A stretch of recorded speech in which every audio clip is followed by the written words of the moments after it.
Welcome everybody to the Garage Talk Podcast. This is our official STARFIELD review. Full spoilers. We've been we've been hyping this game up for 2 years. It's been a long time. It's been at least 2 years. We've been hyping this game up for so long. I can't believe we're actually here talking about it.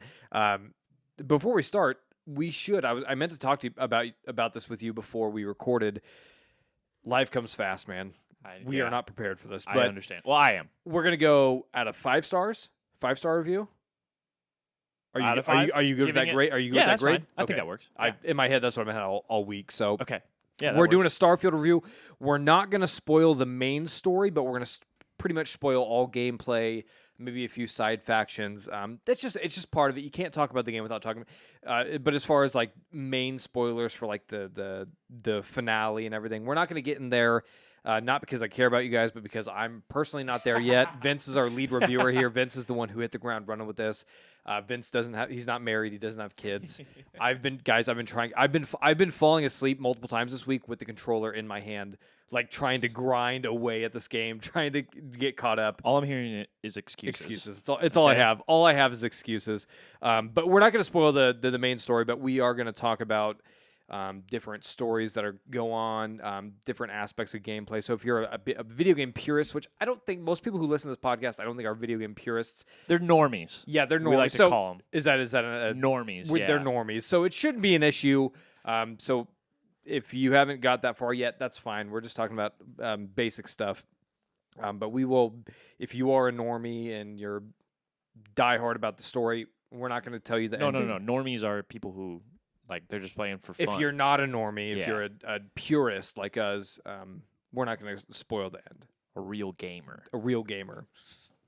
So let's just dive into it, man, because this game is so expansive. Let's just start off with, out of 5 stars, what is your overall grade? Overall grade? Okay, out of 5. I'm going to give this, we'll say a 4.7. Oh, okay. 4.7, I think. Okay. It's very good. I might say it's my favorite Bethesda game now. Okay. And that's saying a lot because That's I saying a love lot. Skyrim. And like Skyrim, it's probably a 4.69. Nice. Okay. But yeah, no, it just edges out, I think, Skyrim, in my opinion, just because we'll get into that part. Okay. So I'm going to give it I'm going with a 4.5. okay. So Nice. not quite as it may change to a 4.75 Yeah. depending on the ending of the main story. But as of now, I'm at a 4.5. And I expect that number to change, and I won't say in which okay, direction. perfect. Yeah. Oh, okay. So. I think it's going to be based off the way the story's going. I'm pretty confident that I'm gonna like it even more. So, this game is, and I'm gonna be honest, the getting right into the game. Because all of the hype, again, it's been 2 years of us, like, because we're big Skyrim fans, big Bethesda fans. We love these games, and we're so excited for this game. Getting into it, I don't want to say it was a drag, but it was a little slow. It has a slow start. It is a slow start, and it's because the game is so massive. The scope is so big. It takes time to get into everything and get into kind of a rhythm, so to speak. Yeah, and I would actually, I think the slow start actually does well for the game in a role-playing sense.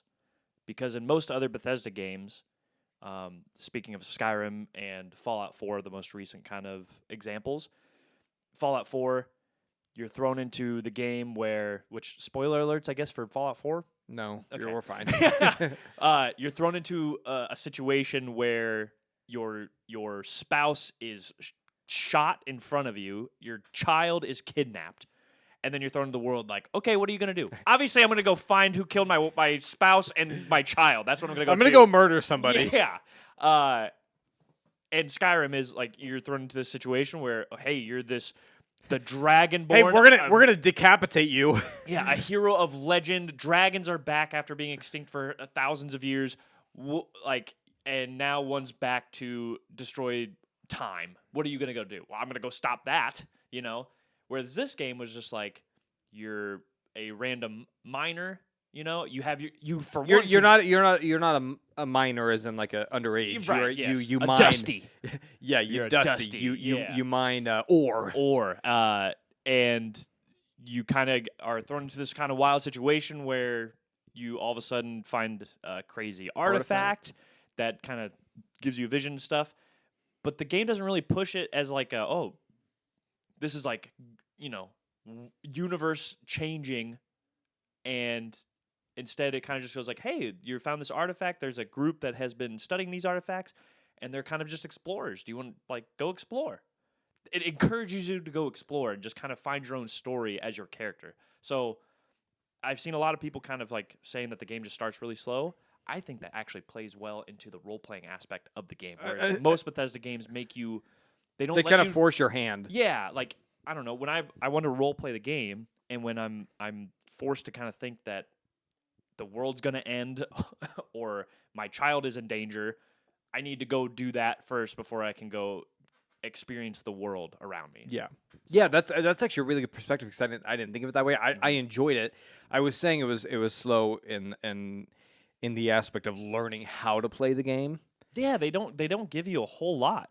Yeah, actually, it's surprisingly. definitely one of those. We're not going to hold your hand. Here's some of Yeah. the tools. Here's some of the keys, and here's the universe. Yeah. which is so funny to me because, and I hate doing this as a review episode, but there's other like review. I was listening to a actual like official, a video game review on this game, and like somebody was complaining about how like there wasn't for the dialogue, there wasn't like a thing I could go back and look at, and it's like, okay, you're the same reviewer who was like stroking the ego of Elden Ring just a few months ago about how it doesn't hold your hand, and now they don't let you go back and look at the text, and now you're upset about that. Just silly. It is hilarious. Yeah, but it definitely is. Yeah, it throws you into the universe, and you're so right, and it doesn't say, hey, you need to save the world right now. It's like, oh, here's some science, and here's a group of scientists who are explorers, and you can join them and try to figure this out. If not,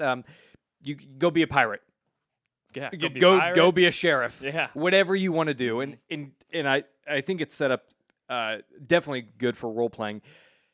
Me personally, I don't role play the way you role play. Yeah, I want to. I wish I could role play the way you play, but like I get in this, and it's every Bethesda game. I try to role play. I come up with backstories for my characters, and I'm like, oh, loot. Yeah. I'm gonna get this no matter what. I'm not gonna stick to any sort of story. I'm gonna unlock the skills that allow me to get all of the money and all the gear that I want. So maybe that's my role playing, but it doesn't change between Elder Scrolls, Fallout, and now Starfield.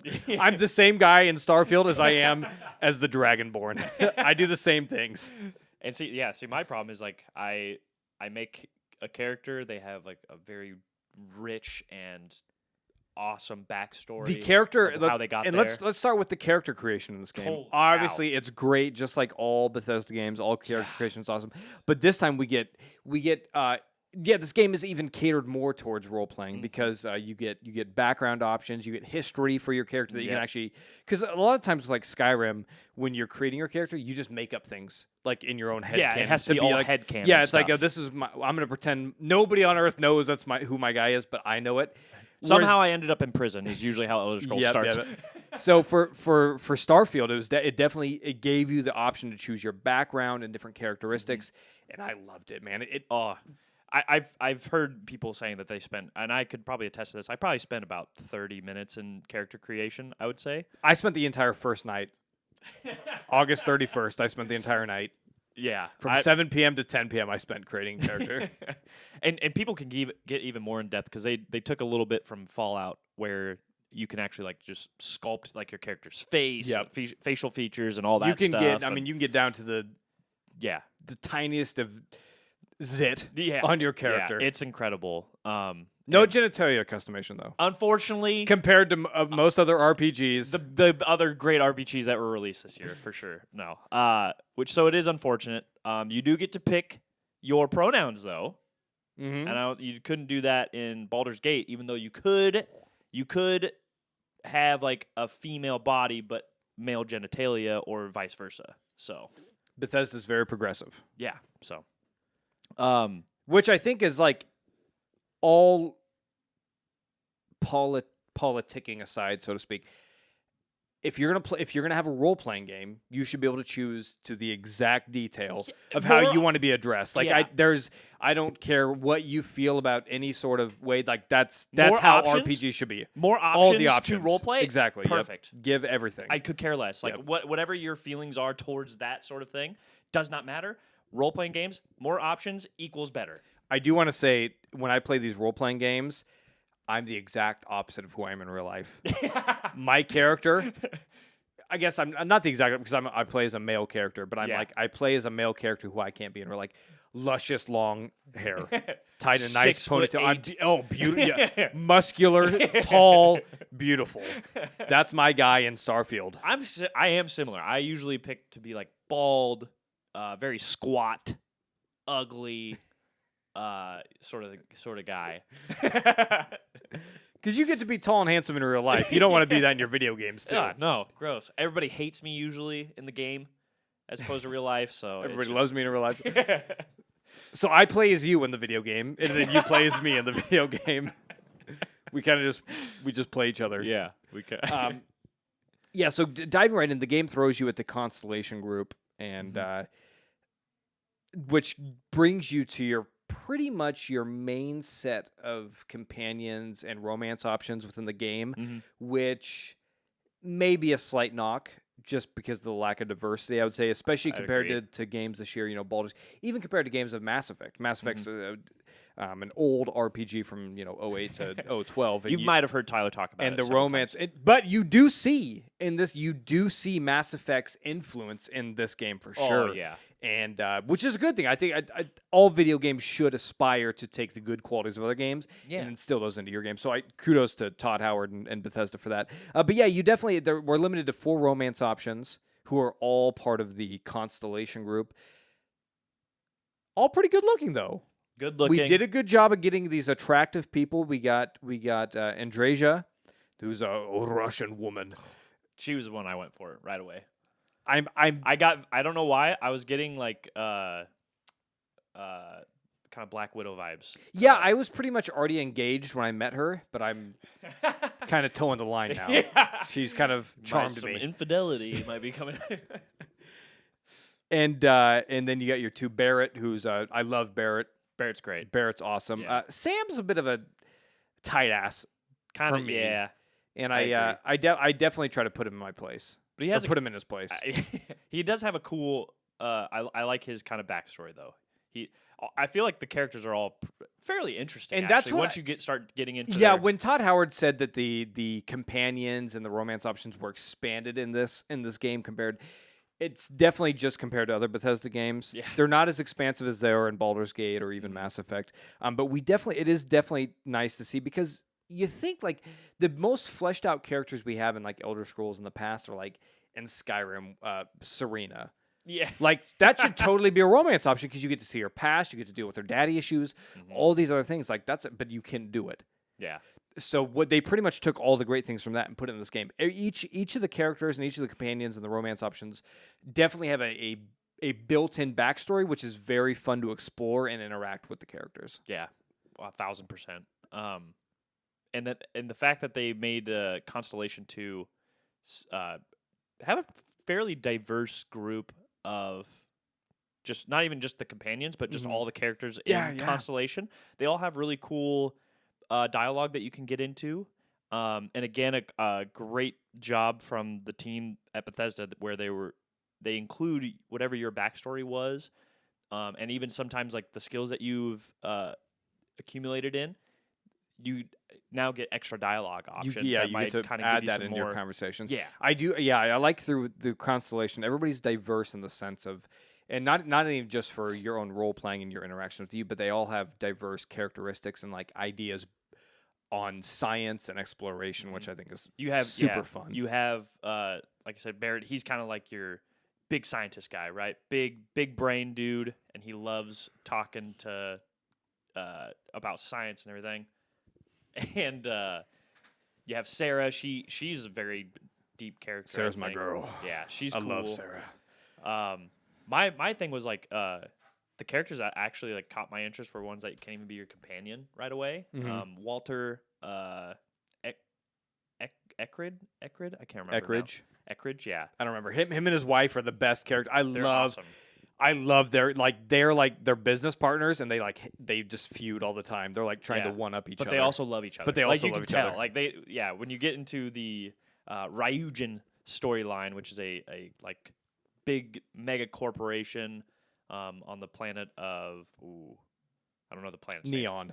That's not. The I don't know planet's the name. planet's The city's name is Neon, which is like mini cyberpunk Vegas. Yeah. Yeah, they have a great storyline, but then you have and he's big money guy, obviously. He's just like fascinated by exploration, and so he kind of is the big the the purse that everybody has to reach into, and he tells you that. Yeah. And then you have the like religious figure in there. What's Mateo? Mateo, he's kind of like your ultra religious guy, and it's kind of interesting to see him interact with everybody else that's more towards the scientific, and he has like some of the kind of theology behind why humanity should explore the galaxy.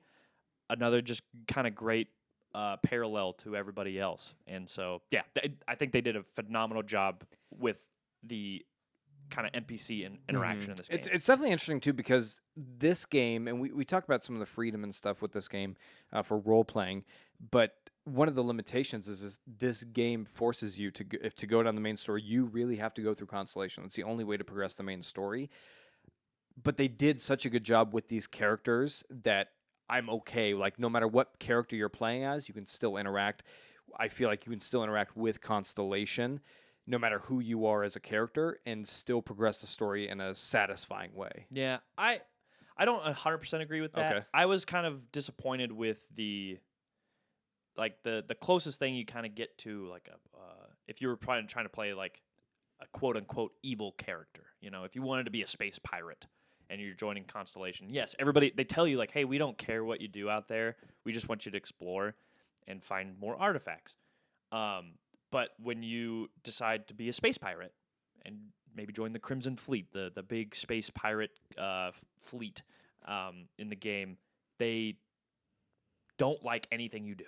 Every time you just look up at the top and it says like so and so disliked that. It's almost annoying too, because there was a situation which I ended up not saving it, but like I got caught in a pickle. Yeah. So I started to shoot my way out. Oh, okay. And my companion from Constellation was like, "This is murder," and runs away. And I'm like, "Could you just calm down, please? Just relax." Okay. They were trying to find me 50 credits. I'm not gonna come on. Take my money. I have some principle and integrity here. Okay, I'm not gonna just let the waltz all over me. Yeah. So that was kind of I feel like that's kind of a bummer. There is actually some companions that you can find in the Crimson Fleet, so that's not the worst thing. You can kind of kick to the side some Constellation stuff if you wanted to. Yeah, the game I feel like had a hard time balancing this. We need to get the story going, but we also want to give you complete freedom as role playing. I feel like they did the best they could with balancing it in such a massive scoped game, but there definitely were things, especially it's so hard, and and this is all credit to Baldur's Gate 2 coming out of nowhere and just having out of left this field, man, and just having this such expansive role playing experience, because it's a D&D game. That's what it's made for. It really does make people and a lot of reviewers go, "Oh, for a game in 2023, this is kind of disappointing because I can't fully immerse in this way." I don't have a problem with it because I love Bethesda, and I the way I play Bethesda games are according to Bethesda. Like my background with RPGs are Morrowind was my first RPG, and it was the first game because I grew up in a fairly like structured home where like there were ground rules, and Morrowind was my first experience in life where I'm like, I can do whatever I want. Right, yeah. Whenever I want to do it, however I want. It was like this like eye-opening like visionary experience. And so my expectations for RPGs have always come back to Morrowind. So I almost have a reverse point of view of where RPGs were like in Baldur's Gate, where it's like, oh, here's your all role playing and like all this stuff, but it's like, oh well, I can't interact with every little single blade of grass and item possible. Not a real RPG, so I'm like almost reversed. But I think for the most part, Starfield did a good job of at least balancing it in a sense where you can progress the story and still role play the way you want to play. 100%. Yeah. No, all in all, and it's so funny because, again, I think I talked about this on previous episodes where, like, AAA game companies and even some indie companies were, like, mad at how in-depth the art, like, the role-playing aspect of Baldur's Gate was. They're like, this just gives... It's not fair! Yeah, this just sets an unrealistic expectation. It's not unrealistic. No. We know that it's possible, okay? But it's also just, like, I don't think anybody... If you are a realist, nobody went into Starfield expecting Baldur's Gate level No, they're different games, different companies. Different games, But different companies, different IPs, like 100% difference.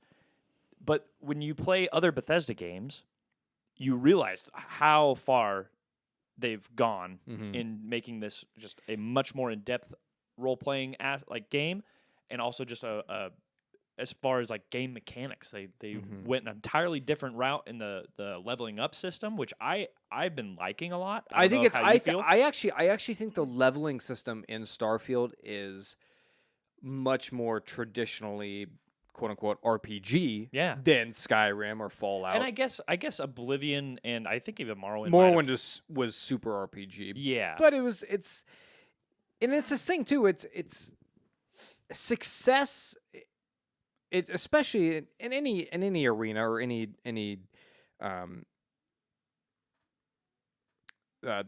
area of life, any business, any sport, success breeds success. Yeah. And so what Starfield did is they were very successful RPGs in the early and mid 2000s.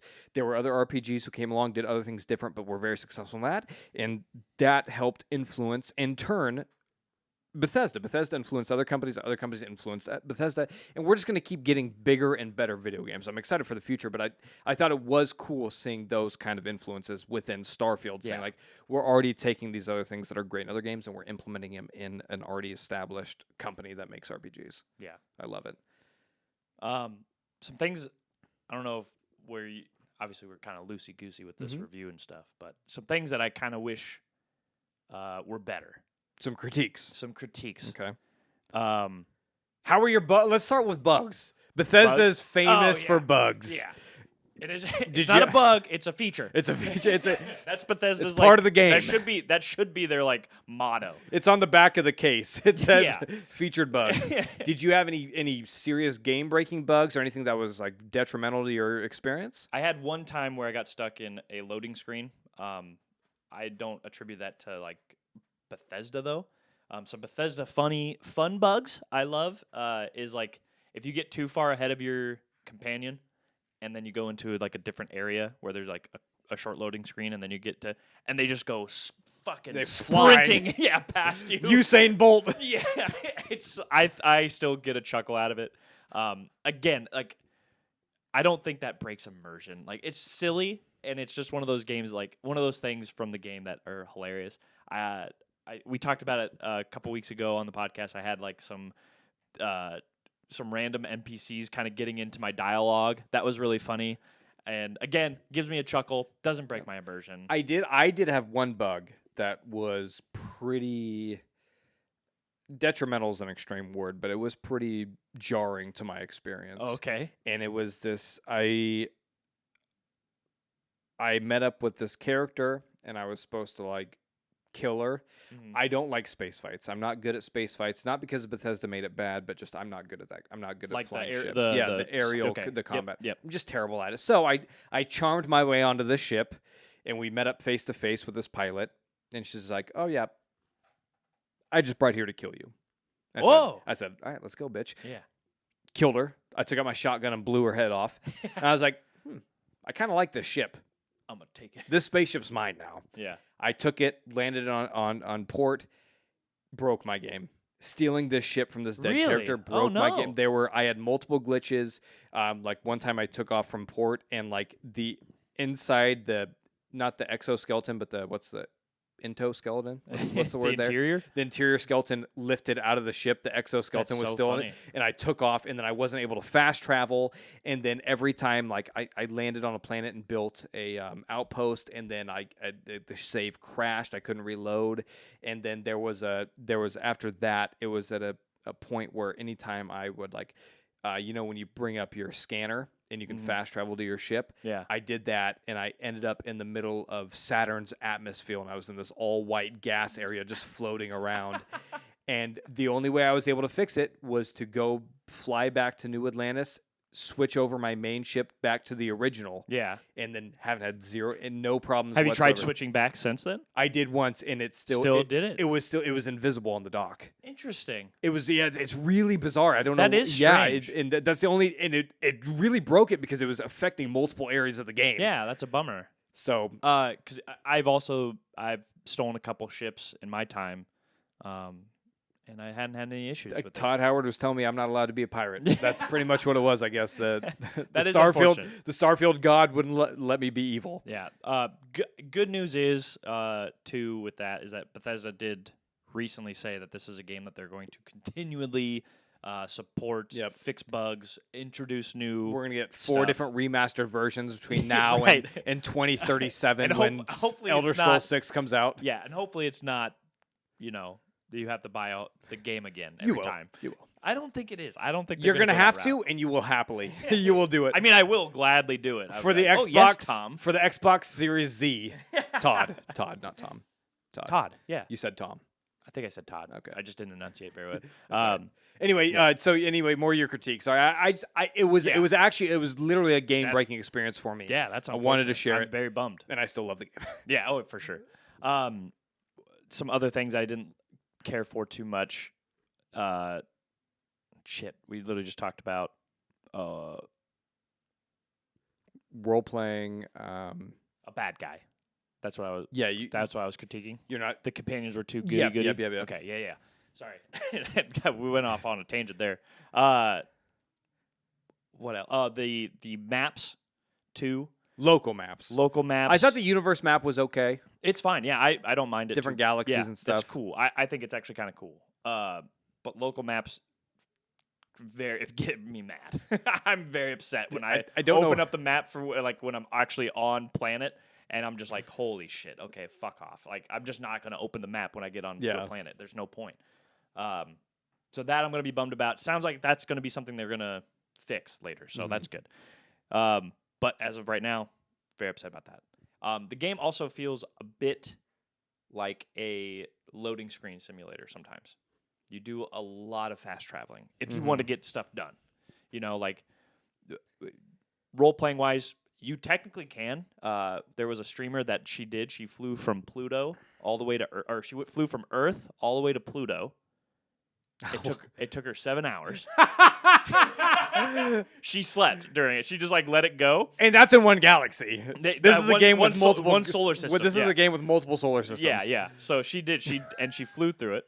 I didn't think you could. No, you could. Yeah. And people Because were I tried to one time. I was like, oh, I'm gonna fly there, and I was like 5 minutes, and I'm like, all right, we're gonna fast travel. I'm not doing I'm not doing this. Yeah. No, she because did I it. just assumed it didn't let you. Wow, Yeah. that's impressive. She was on stream live, and she's like, "I'm just gonna put it on. I'm gonna leave it. I'm gonna go to bed." I think she said she woke up once in the middle of it, and just to make sure that everything was good. And That's good. She had to change course a little that's bit. but realism. Space is a very expansive. It is. place. Like I said, you. Sometimes it doesn't break my immersion, but I laugh every time you're just kind of fast traveling in the solar system, and it just kind of shows your ship going. And you're like, okay, I guess I'm several years later, right? But yeah, it's definitely not as much of an exploration game as I feel maybe they had marketed. Yeah. Which is fine with me. I'm not a big exploration guy. I mean, I love exploring different spaces that in the way they do it, I think is fine. But somebody maybe who is expecting a No Man's Sky or something that's a bit more, I'm going to go get lost on this planet, it doesn't exactly work that way. Yeah, it is still a story-driven RPG. Yeah. It isn't a sandbox. I mean, it's a sandbox to an extent, but it's not the sandbox that you expect from like you said, No Man's Sky or Minecraft or anything like that. This is a story-driven, character-driven RPG. where there's machinations happening behind the scenes that you need to go and find out what's happening. That is the basis of it. And to expect it to be this like crazy thing where yes, I'm going to like I should be able to get into my ship and then fly off the atmosphere and all this stuff. You're just expecting. I wouldn't say you're expecting too much. I think that is a fair expectation. But to have. I would say it's an expectation of it's not what the game is. Yeah. And that's part of the slow start is once you learn the system, everything's fine. It just may not be exactly what you expected. The shipbuilding, I want to get to the shipbuilding. We don't have a lot of time left, but the shipbuilding is so fun. I've spent hours just building ships and different. And the worst part is like every time because I see pictures of people making like very famous starships. Online, there's so many cool ships. Yeah, and I'm like, I'm going to do that. And then I'll spend 30 minutes trying to figure it out, and then I'm like, fuck this, and I give up. I probably have... You waste so much time trying to build a ship. I have nearly 60 hours into Starfield now, and I would say at least 3 hours of that is me starting to build a ship that I want to make myself, and then just giving up some part of the way through and just being like, fuck it, and then just buying a ship that I like. It's very intense. There's very elaborate. There's a lot of detail into it, and it takes a lot of dedication. And it's great. Good. That is good. I'm glad that it is as in-depth as it is. My brain is not good enough. I'm not creative enough to be able to build my own spaceship. I'm very creative I'm the big picture guy, you know? I know what I want it to look like. I don't know how to get it there. I can't get there. Give me somebody. Why can't I hire somebody to do this for me? I do love, as far as spaceship goes, I do love the random encounters you get when you enter a solar system. Mm-hmm. You can come across pirates, Yeah. Tourists. There's just they have so many different spawn options, and they're just so much fun to experience. Mm-hmm. And you can board ships, you can talk to ships. I love all of it. It just makes it so much fun. And in my first playthrough, I made a very like Han Solo kind of character. I literally named him Han Solo. I'm not even gonna beat around the bush. I named him Han Solo. You know what Vince saying was he wasn't overly creative. That's a perfectly example. Yeah. And which. Quick side tangent, a thing that I really liked is that depending on like what you put as your name, Vasco or whatever, the robot guy, will say it. So when I first started the game and he's like, "Welcome to whatever the ship's name, Captain Solo," and I was like, hold on. I didn't know that. Yeah. He always, I just run straight past. I don't give him the time of day. I just sprint straight past him. Awesome. Did you come across the random ship with the AI taking over? Yes. That was crazy. And as far as like role playing goes, like we all know my feelings on AI on this podcast. Kill it. I freed him. What? Yeah. Whoa. Because I knew in real life I'd shut him down immediately. Yeah. But also those humans who were on that ship were kind of being dicks. So I killed them and was like, go be free, AI. The funny, go live your life. Yeah. Did you run into it when you were playing the Ryujin storyline? No, it was just a random occurrence. Okay, because I did it while I was in the middle of doing the Ryujin stuff. I was kind of the same thing where I was like, hey, I'm an operative. And they were still being dicks to me. Yeah, so I killed them. I didn't care. That's awesome. It'll be a treat to me this one. Yeah, it's probably a good thing that you did because I didn't save it. Oh. And now it chases me across the galaxy. Really? Yeah. That's every however many times I've fast traveled between galaxy, all of a sudden there's this level 31 ship that's just a weapons platform, and I'm like, holy coming to take his vengeance on you. You don't need to get the hell out of here. But speaking of shipbuilding too, another really funny thing, I don't know if you saw, there was a Starfield player that showed, and this is just funny. Again, I don't think it's a bug, it's a feature, it's just hilarious. Somebody was able to build a ship because they found out that the AI spaceship, they just automatically target kind of set it center of mass on your spaceship. So they built a spaceship that was like a square, an empty square, and takes 0 damage. They take 0 damage. So they just fly around in this most ridiculous looking spaceship. That's just an empty square, and they don't take any damage. And so they're just like so flying funny. around. That's one of the things I loved about Zelda Tears of the Kingdom too. Is they give you this thing to be so creative, and it's just like, that's not me, dude. And I love seeing everybody on the internet do all their great. cool stuff. It's awesome. It's not for me. I can't do it. Yeah, and it's definitely like one of those things too, where the game developers they can never anticipate the creativeness of the players, Mhm. right? Like, yes, Bethesda is a big company, and yes, like the team that worked on Starfield, I'm sure is actually like a very large compared to other games. Was probably pretty large. When you all of a sudden release it to millions of people, the possibilities that you even comprehended, you had no chance. And this game is going to be so much better too in the future too, with mods and everything like this. Oh, yeah. Starfield is only going to get better. 100%. Yep, it's going to be incredible. We don't have a lot of time left, so let's wrap up with how did you feel about especially with when it comes to role playing? How did you feel about your choices when you made, because you can do this or you can do that with a lot of different storylines in it? Did you feel like they were impactful, the choices that you made, or was it just kind of do this or that? It doesn't matter. 100%. And without spoiling anything, like when I got to my ending of the main quest and stuff, it seemed like it did matter, and it made me go like, "Holy cow! I can't wait To replay this. Yeah, I need to get another character in this." And so yeah, the decisions you just to go with, very impactful. And then the new game plus, which is a new thing Bethesda is introducing with this, they implemented it perfectly. It's not just, hey, I beat the main story, start over, but you're just the same level now. No, they made it fit the world that you're in. They made it fit the quest that you're going towards. They made it fit. And so again, despite any of the critiques that I had, this game just it met the expectations that I had for it and then some. It is great. It is a great game. It has its flaws. It is a great RPG. It is a great Bethesda game. And I really love it. Best Bethesda game yet, you say? Yeah. And it, like I said, it's hard for me to put it over Skyrim just because of how much time I put into Skyrim. But that's the thing, is like I already like it. I think is just a better RPG than Skyrim, and I just scratched the surface. And I realized that after I've beaten the main quest and seen all my options too, I've just scratched the surface. So it's only going to get better, you know. Yeah, So. I can't wait to play this game 100 times like Skyrim. Yeah. I as of now, and I'm only 32 hours into it. I haven't beat the main story like you have.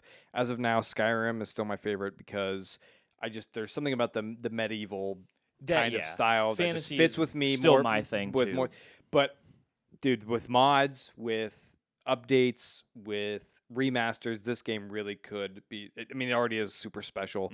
Mm-hmm. But Bethesda did the job where. Great. I have this game that I can play for the next 12 years until Elder Scrolls 6 comes out. Yeah, 100%. Thank God. Yeah. Disappointed there's no graphic sex scenes like there is in like Mass Effect, so that's a bit of a disappointment. Or Baldur's Gate. Yeah. So that's it would be a 5 out of 5 for me, but because I can't role play in that way. It would be the perfect game. It would be the perfect game, but if I could just see. But the sexuality isn't high enough. If I could just see Sarah's ass. Or my character. Or your character. Or my character, yeah. I forgot your character's very good looking. Yeah, I always make it.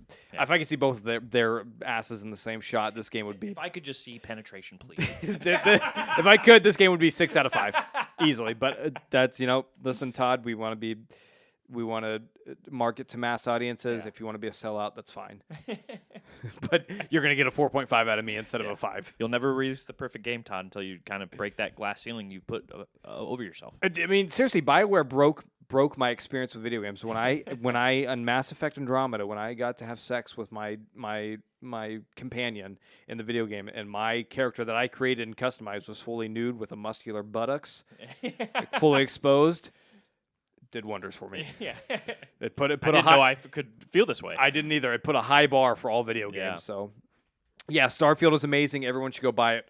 We've been talking about it for 2 years. We're probably not going to stop talking about it. It's going to still come up. It's still going to come up, and if you don't like that, you probably should stop listening to the There show. might even have to be a follow-up review, honestly. There probably will be. We'll probably hear it, because I wanted to get this in to be like, the internet never sleeps. We got to be on top of things. So we'll probably do another comprehensive review.